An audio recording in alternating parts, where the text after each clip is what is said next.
This is the Tombigbee Tales, and I'm your host, Shannon Evans. I write about a small town in northeast Mississippi called Columbus. Sometimes I write about the rest of the state. This episode is called the Columbus Housing Authority Truck Procurement Controversy. 3 times now, from 3 sources, I've heard the most interesting tale of a truck, a check, and some interesting banking at Columbus Housing Authority. First time I heard it, I was at a pickleball Christmas party. The next time I heard it was in courthouse gossip. The third time was at a coffee shop, and I overheard 2 people that I presume work for the city gossiping about it.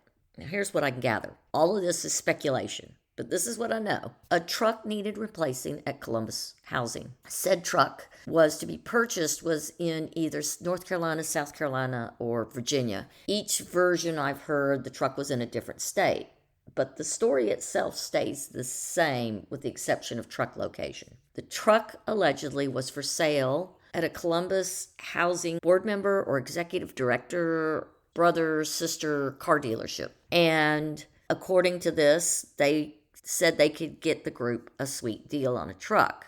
So the purchase was approved, the check was cut, but not to the dealership, apparently. The check was cut to an individual. And then no truck appeared. No truck appeared for a long time. The first time I heard this story, the truck was still not there. And then the second time I heard the story, maybe the truck was there or maybe it was on the way. Maybe they still didn't know. And then the third time I heard the story, the truck is here, but maybe they're having trouble licensing it. Not sure about that. Anyways, there's a truck. Money exchanged hands. But the money went to somebody instead of to a dealership. Now the truck's here. Not sure where the truck came from. Not sure how the truck appeared. But here we are. So now I have some questions now that we know the story. But let's get started. This is really a complex and potentially troubling procurement issue involving this truck purchase if this is accurate. That raises some significant questions about financial accountability and transparency. So the truck was to be purchased for the Columbus Housing Authority. These are the key allegations. The vehicle was allegedly connected to a board member or executive director's family-owned dealership. An irregular payment process emerged with a check issued to an individual rather than a business with an EIN. The truck's procurement and delivery became questionably delayed. How in the world did a check go out issued to an individual and not a licensed dealership? What delayed that delivery of this purchased vehicle if it did come from an individual? There still should have been a truck in exchange for the buddies delivered. I have heard that it was a $60,000 check. Is this true? Now here's some questions. Was the purchase approved and the check was cut with knowledge of the board? The board, I presume the board has an attorney. That will require some investigation on my part. I'm guessing maybe the city attorney is involved in this and would have lots of questions about this purchase approval process and how the check was cut. Something is amiss here. So, is there an attorney involved investigating this? Where's the money? Where's the truck? Where's the title? Where's the transparency from the housing authority? Is the truck that is allegedly there now the same truck that they thought they ordered? Whose name was on that check? Has law enforcement been notified there, wherever there is, or here that this transpired? Is there currently an internal investigation by the city being conducted? Is there an internal audit at the Columbus Housing Authority about how this exactly happened and how a check got sent to an individual as opposed to a dealership or licensed business? I have so many questions and can find nothing publicly available to verify these claims. But bear with me. I will be investigating. Who is the accountant for the Columbus Housing Authority? I think it's time for a forensic audit of their checking accounts and employees. Is this something that's happened before? Is this a one-off that something fell through the cracks and there was a lot of bad judgment, or was there malfeasance? What checks and balances were supposed to have been in place to catch this type of thing and that had failed? Or were there no checks and balances? Do they have a 2-signature policy for checks paid out of that deep public pocket? If they are, who are the 2 signatures and were both of them on that check? Has the Columbus Housing Authority ever had an audit? And if so, when? What are they changing to ensure this does not happen again? Are their board meetings public, and where are they held? I presume at the Columbus Housing Authority. They have a nice building. When are they held? Are they open to the public? Do any city council members or the mayor ever attend these meetings? Is there any transparency or accountability when it comes to public monies? It's really curious, isn't it? This reminds me of a certain local former executive director for another organization in this town who's no longer with that organization, but who had her blind husband on the payroll as her driver. Here's some questions I have. So the first thing, the red flags are that a check was issued to an individual, not a licensed dealership. There seem to be inconsistent narratives about the truck's origin. That could be the rumor mill, could be internal, I don't know. Another red flag is the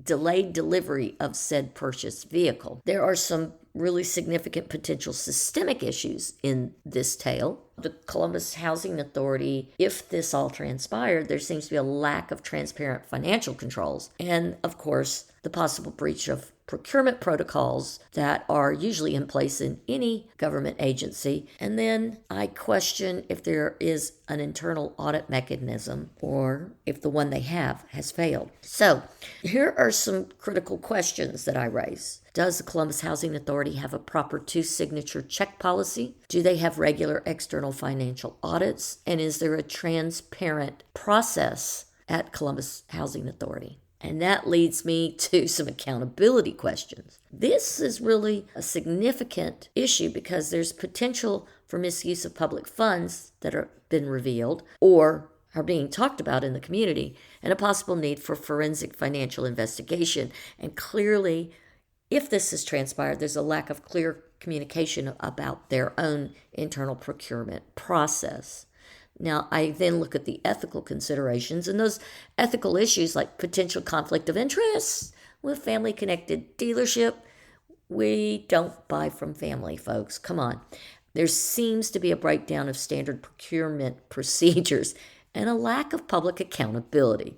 So, clearly they need to conduct a comprehensive forensic audit. They need to review their internal financial control systems.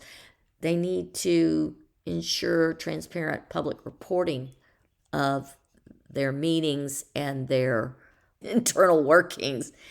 And there might need to be an investigation for potential legal violations within the Columbus Housing Authority. This event, if it happened in the way that it is being presented in the rumor mill in the town, suggests a broader pattern of potential financial irregularities in local public institutions, especially when you look at this on top of what I just recently found out about the fossil park and where that money was going to be channeled. If I hadn't gone in and raised the BS flag about it going through Nancy Carpenter's hands and her organization over at the Columbus Cultural Heritage Foundation. And we think about the things that previously happened when we look at what happened at the CVB before a lot of the work that's been done there recently to create a more transparent institution within their own building. So transparency is good, folks. And this Columbus Housing Authority has a whole lot of money coming through their building. And public institutions like them need to maintain really strict financial oversight, and it seems to be rather loosey-goosey. Transparency is crucial in government and quasi-governmental organizations. And so